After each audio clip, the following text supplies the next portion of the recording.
Bones and All, aquí traducida como hasta los huesos. ¡Wow! Recuerdo que una vez un amigo me dijo: ya se han contado todas las historias que se podían contar, el cine está muerto. Pues espero que cuando vea la película me invite a una buena cerveza porque madre mía. En fin, vamos al grano, vamos a analizar esta propuesta que para muchos es muy rara y muy asquerosa, que se llama Hasta los huesos. Vamos a analizarla.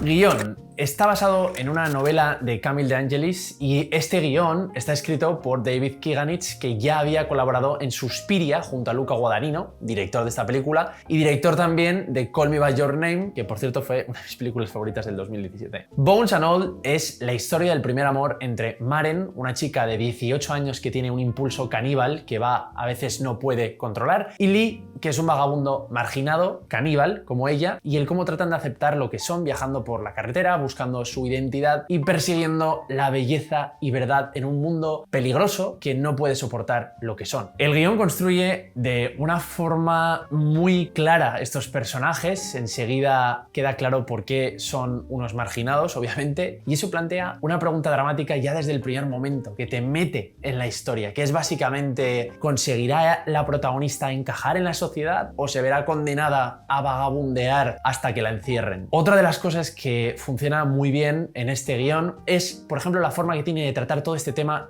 tan escabroso y difícil que es el canibalismo. No he leído la novela, pero me gusta cómo plantea esto del canibalismo como un impulso que ellos tienen, que de alguna forma no son del todo responsables porque es un tema genético y ya han nacido así, pero sobre el que parece que sí pueden hacer algo al respecto. Es decir, en vez de irnos a lo fantasioso y a lo slasher, el guión se toma esto del canibalismo desde una perspectiva realista, verosimilista, para forzar a los personajes a enfrentarse a ese aspecto de su naturaleza y a confrontarlo cuando se dan cuenta de que no pueden vivir en paz con eso, porque al final, para saciar ese hambre de carne humana, o huelen a alguien que está a punto de morir y lo aprovechan, o tienen que matar a alguien para eso, cosa con la que ella no está de acuerdo y trata de escapar de ahí. Entonces está guay que el guión le plantea a ella los diferentes caminos por los que puede ir. Esto está resumido en una frase del personaje de Lee después de la visita a su madre, en esa escena tan llena de tensión y drama, cuando le dice: al final esto es lo que somos, no hay más, o comemos, o nos quitamos de en medio, o nos meten a un manicomio. Entonces digamos que estas son las opciones que se le plantean a ella, ¿no?, desde el guión, y es interesante por eso, porque no está condenada simplemente a ser una caníbal inhumana. Pero en fin, vamos a la chicha. En fin, perdón por la broma fácil. Digo que vamos al meollo del guión, que es al final enfrentar al personaje a todo el abanico, ya digo, de posibilidades que le da la vida, que le ofrece en función de lo que se diga a sí misma y por tanto de lo que haga. Y es que le va mostrando en esta road movie, en su camino vital, diferentes variaciones de lo mismo. Es decir, caníbales, cada uno de los cuales representa las distintas ramas, por así decir, de ese impulso que ya lleva escrito en su naturaleza. Tenemos, por un lado, al personaje de Mark Rylance, que es este Sully, el primero al que conoce, que tiene esa ambivalencia de mentor pero también de monstruo, como tenía Hannibal Lecter. Tenemos a estos dos tipos con los que acampan y que representan esa versión degenerada y monstruosa a la que ella ya vemos que no quiere parecerse ni de coña. Tenemos la versión que se pierde de cabeza y que trata de negar la vida, que es la de su madre. Y como no, tenemos la versión de Lee como ese personaje que asume lo que es y decide alimentarse, eso sí, no a cualquier precio y desde luego no atacando a nadie, que es una versión con la que ella parece que sí que está de acuerdo y se identifica, pero bueno, más adelante cambia y lo dejamos aquí para no destripar demasiado, perdón por las bromas, ya paro, lo prometo, que da para bastante humor negro esto, ¿eh? El caso es que el canibalismo podría ser algo muy desagradable y hasta casi diría yo que una línea roja, si es que hay líneas rojas en el cine, pero es la forma en que lo cuentan lo que termina dándole a esa película otra dimensión que, eso sí, al final debes comprar de alguna forma, porque el guión desde luego va all-in hasta el final en ese clímax, que es auténtico consigo mismo, no digo que no, pero también muy arriesgado, aunque también es verdad que si tú para entonces no le has comprado a la peli su premisa y no te has rendido a la historia de amor de ellos, entonces es seguro que vas a odiar esta película y vas a odiar el final y no vas a comer más que lechuga durante 2 o 3 días. Lo más interesante, ya digo, es que el guión le da al personaje de ella todas esas salidas y que, pese a juguetear con un tema escabroso, su protagonista toma una salida luminosa. Ella decide de alguna forma junto a él sustituir de ese hambre de carne por ese hambre hacia la vida, hacia aprender todas las cosas que el mundo les ofrece, a devorar libros, a conocer lugares, en definitiva a aceptar lo que son, pero sin dejarse dominar por ello, sabiendo la espiral que supondría hacerlo en base a todos esos engendros que han conocido por el camino. Otro de los grandes logros de este guión es la tensión, que es capaz de transmitir una tensión, madre mía, muy cinematográfica, muy de anticipación, creada por medio de la música, el movimiento de la cámara, el silencio y las interpretaciones. Pero todo eso es posible porque primero el guión lo diseña. Y en este sentido es una pasada la cantidad de escenas que hay que te tienen al borde del asiento. Ese momento a los 10 minutos de película ha sido de los que más me ha sacudido en el cine, y mira que ya sabía lo del canibalismo, pero eso que ocurre no lo he visto venir del todo. Parece que te va a salir por un lado la peli y ¡pamba! Te sale por otro y te implica muchísimo. Ha sido como un bofetón en la silla, como ese momento casi de psicosis, de wow, de impactarte muchísimo, de Scream o rollo Parásitos. Ha sido de verdad que un momento en el cine que no recordaba haber vivido hace mucho tiempo. Eso lo hace muy bien este guión, que ya digo, a pesar de todo, es un guión que no es nada obvio, nada cliché, y define a unos personajes que no se parecen a otros que ya has visto, como lamentablemente ocurre con tantas y tantas películas hoy en día. Una última cosa que quiero rescatar a modo de ejemplo del guión, de lo bien que muestra determinadas cosas en vez de contarlas, algo que siempre es mucho más eficaz, es la forma en que se conocen en el supermercado por primera vez, cómo ella descubre a un tipo que va a ser un problema, lo más seguro, y de pronto aparece Lee por detrás, Timothée Chalamet, y la mirada que le lanza a ella, ahora que sabemos además la importancia que tiene el olor en esta historia, te das cuenta de la conexión inmediata en su mirada que hay entre ellos sin necesidad de decir nada. Esa forma que tiene el guión de hacer participar también a la audiencia, como cuando ves la bandolera sobre la cama en ese momento que no quiero desvelar, pues ese 2+2 que hace sumar al público pues es mucho más interesante narrativamente que si te lo dan ya hecho, que si te dan el 4. Eso es muy interesante. Casting. Todo el casting está muy creíble, pero quiero fijarme en 4 actores. Timothée Chalamet, que logra mostrar ese personaje que trata de encontrarse a sí mismo en la mirada de otra persona, por eso el romance funciona tan bien en esta peli, por lo bien que muestra esa necesidad con las miradas y con el cuerpo, cómo actúa cada vez que están juntos con esa química. Ese primer beso, de los más auténticos que he visto en una película, brutal. También el trabajo que hace con el cuerpo, ese trabajo animalístico, depredador en ciertas imágenes, el cómo se mueve, el cómo se contornea. Luego ella, obviamente, Taylor Russell, con esa mirada de curiosidad hacia el mundo, esa mirada hambrienta de conectar con alguien que la entienda, la forma que tiene de hacer todo lo que hace sin ninguna intensidad esta chica, con esa tranquilidad, con esa facilidad, es pasmoso. Bueno, Mark Rylance.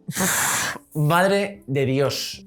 Aquí voy a intentar ser rápido porque se me iría el vídeo a 1 hora solamente hablando de Mark Rylance en esta película. En esta película está descomunal. Cómo se mueve mientras habla, cómo dice el texto, que para nada parece que lo está recitando, sino que le sale solo. Ese monstruo que es capaz de crear sin necesidad de caer en lo obvio ni en lo tosco. Es de lo mejorcito que hay en esta película y sin duda de las mejores actuaciones que he visto en mucho tiempo y que voy a tardar mucho, espero, en olvidar. Y en cuarto lugar, Michael Stuhlbarg, que también hizo ese personaje fascinante en Call Me By Your Name. Es que está como Mark Rylance, muy de verdad. Es que yo no sé qué hace Guadagnino para dirigir a estos actores, qué les dice, pero es que siempre logran unas interpretaciones que son tan creíbles, tan magnéticas, que se dejan llevar tanto por los instintos, están tan de verdad ahí en la imagen, que todo lo hacen interesante, las miradas. No paras de preguntarte qué ha pasado, qué están escondiendo, quién es ese tío, qué está pensando, qué está haciendo con los dientes, con la boca, con los ojos. En fin, de verdad que cuando ves actuaciones así dices, ostras, no podemos meter en el mismo saco todas las actuaciones este año porque hay niveles, seamos sinceros, y Rylance y Stuhlbarg en esta película están en estado de gracia. Esta película hace cine porque sabe usar, entre otras cosas, la cámara siempre con una razón de ser. Pocas veces está la cámara quieta y en esos ligeros paneos o acercamientos o ese zoom que usa tantas veces, que al final es un movimiento que siempre resulta muy antinatural y muy curioso porque el ojo humano no tiene ese movimiento y esa genera unas emociones distintas cuando lo usa. Pues todo eso, ya digo, elevan mucho el nivel de la película. Esa toma del primer beso que empezamos en la granja con la cámara en alto en una crane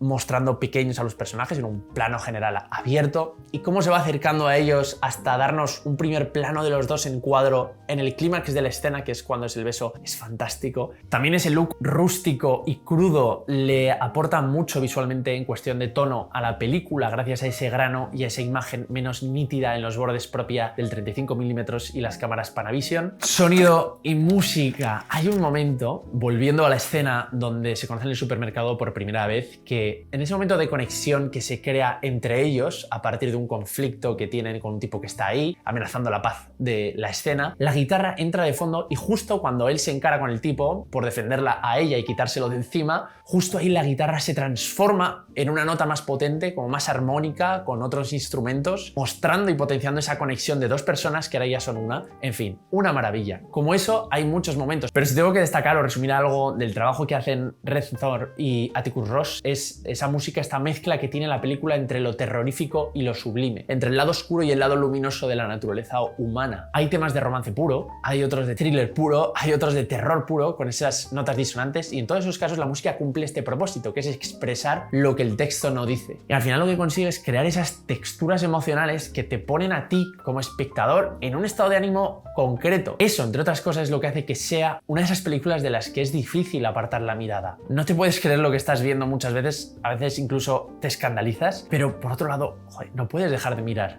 Localización. Hace un trabajo muy admirable con toda la cantidad, madre mía, de lugares que aparecen en esta película, que ni sé. Al final recordemos que es una road movie y por tanto se van moviendo de un lado para otro, aparecen muchos lugares en la película, pero por rescatar uno, por ejemplo, ese campo de maíz donde ocurre esa escena tremenda que termina siendo otro punto de inflexión para ellos, aporta mucho esas cañas tan frondosas que en muchas películas de miedo o de tensión aparecen, especialmente cuando el personaje se interna en ellas y nunca sabes lo que le va a aparecer al lado en un momento u otro, ¿no? Entonces es muy interesante eso. Diseño de producción, muy currado y con mucha munición a nivel de pasta para hacer algo, según qué cosas, como por ejemplo el recrear un supermercado, hola. Pero hay cosas que me han ganado, detalles pequeños como los dientes de Mark Rylance o su pelo, por ejemplo, esa coleta, o el pelo de cualquiera en la peluquería o de los protagonistas. No solo les da credibilidad, sino que te están contando también la historia de cómo son y te están dando un feeling, ¿no? Una premonición de cómo son estas personas. Y ese vestuario también ochentero es bastante creíble, que en el caso, por ejemplo, de Lee, se lleva un collage ahí siempre de prendas de toda la gente a la que seguramente le ha ido cogiendo la ropa. Es sencillamente fantástico. Y por terminar con el montaje, de nuevo, esto es cine. Hay varias cosas del montaje que me parece que merecen mención. El tema, por ejemplo, de las transiciones y cortes con los sueños, realmente muy bueno y están muy bien tirados, pero me ha fascinado especialmente esos jump cuts que hace, por lo menos, no sé si estoy acertando porque aquí estoy hablando de memoria y puede que me equivoque, pero por lo menos he visto hasta en 3 ocasiones con cortes de acercamientos de la misma imagen que sirven para enfatizar un giro de la trama, que los personajes se dan cuenta de algo justo en ese momento. Y ya digo, usar todas las herramientas de este medio que es el cine, al final lo que te hace es llegar a hacer cine. Y no es lo mismo hacer cine que contarte una historia, porque muchas películas a día de hoy te ponen la cámara en plano fijo, le dejan a los actores actuar, pero eso no deja de ser teatro filmado. Pero cuando con el sonido, la cámara, la actriz, el montaje, te las apañas para llevarte una emoción concreta, ahí entonces es cuando estás haciendo cine y estás logrando algo muy, muy, muy, muy chulo. En resumen, esta es una película que cuenta una historia muy cercana a lo repugnante o incluso rozando el límite de lo que podría ser decoroso, pero de una forma que te desarma por muy a la defensiva que te pongas con esa etiqueta de película caníbal. Al final, juega a hacer cine, que es el medio de las emociones y de las interpretaciones. Y cuando hay verdad en todo eso,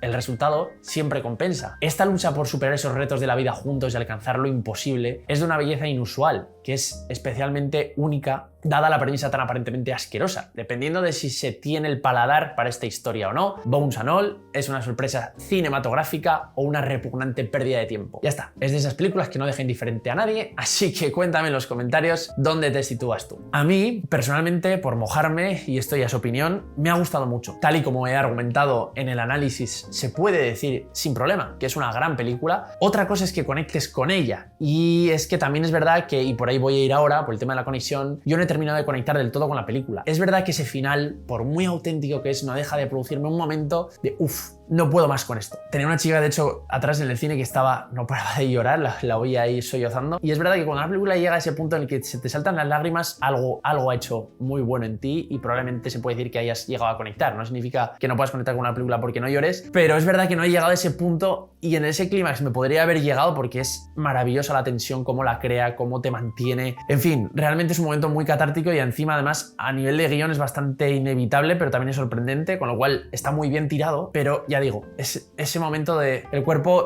hay un punto ya que me dice, uff, too much, demasiado. Pero vamos, es una reacción, ¿eh? No es un... Ya digo, la película es una gran película, creo que si se analiza lo más objetivamente posible es una gran película y desde luego a nivel personal para mí me deja unas actuaciones y unos momentos concretos que no se me olvidarán, espero que nunca. Por cierto, si analizamos cómo lo está haciendo en taquilla, pues venga, vamos a verlo. Tenía un presupuesto de 16 millones y de momento en 3 semanas, que ya ha recuperado en todo el mundo 10 millones y medio en el momento en el que grabo este vídeo. No sé si para ser una producción de Warner y MGM estará a la altura de las expectativas, pero para el tema que trata no es para nada un mal resultado financiero. Veremos a ver también cómo los premios que están por conceder los próximos meses la terminan ayudando o no. Y nada más, gracias por ver este canal.